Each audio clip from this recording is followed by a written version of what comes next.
So, bakit may tinatamaan doon sa ginawa kong content about doon sa marami ang nagkakasakit at nakakakuha ng HIV dito sa Saudi Arabia, and then hindi lamang dito. So, ang iba kasi niyan, natatamaan sila sa sinasabi ko. Kasi ayaw nilang ipaalam sa sa mga kakilala nila na ginagawa nila yon, kaya nga sila naaapektuhan, and then nagme-message sa akin ng kung ano-ano. Naku, wala raw akong pakialam sa mga taong mga gano'n. Oo, wala naman talaga akong pakialam. Ang akin lang ay maging aware po tayo. Dahil marami nga ang napapagbintangan na matitino. So, hindi ko sinabi na lahat ay gumagawa ng ganong bagay. So, common sense, 'di ba? So, alam na talaga pag may nag-comment at may nag-react sa ginawa ko na video na yon, na siya mismo sa sarili niya ang gumagawa ng mga ganong bagay at naaapektuhan siya. So, kinakahiya mong ginawa mo yon. Tapos ayaw mong malaman ng iba. So, bibiktimahin mo sila. Wala silang alam na ginagawa mo pala yung ganon. Tapos isa na naman silang biktima. Kaya ang iba naaapektuhan sa post ko kasi nga ginagawa nila. Naku mo, nagmamarites lang daw ako, na wala raw akong pakialam. Oo, wala talaga akong pakialam kasi gawain mo yan.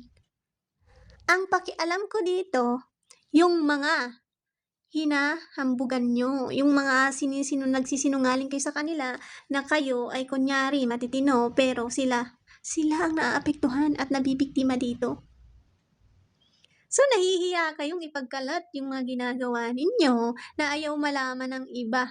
So, binabalita nga dito Saka hindi ako gagawa ng kwento na walang katotohanan.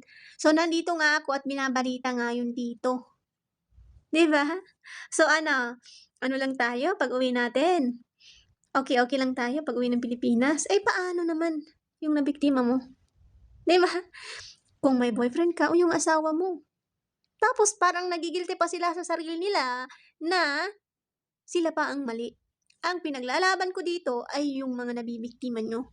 Na kayo, nagpakarat kayo dito, nagpasarap kayo dito sa abroad, tapos ang magdudusa ay yung mga mahal nyo.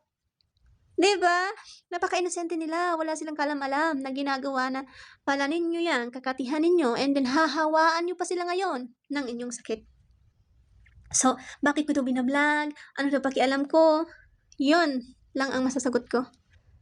Ayaw ko na mabiktima din sila at para maging aware din sila. Kasi nakakaawa sila no, mahal na mahal ka nila, tapos niloloko mo lang pala ang partner mo. Kasi dito ka lang nagpasarap, tapos pag uwi mo, silang magdudusa. Ano ka, siniswerte. Kaya sa comment ng comment doon sa sinasabi ko na marami nagkakasakit, Who you ka girl? So, magandang mas aware sila kaysa magsinungaling ka pa. To be honest lang palagi tayo. Huwag tayong gagawa ng ating kakapahamak din para hindi sa atin mangyari ang mga ginagawa ninyo. At ang kasabihan nga dito, magpasarap ka man ngayon, balang araw may hatol ka rin at uuwi ka rin, no? Kaya yung mga nabibiktima, be aware sa mga partner nyo, lagi nyo rin pakacheck. Baka isa na siya sa nagpapakarat dito na ikaw na lalaki, na babae, na wala kang kaalam-alam. Diba? Tapos bibiktimahin ka lang nila. Be wise naman.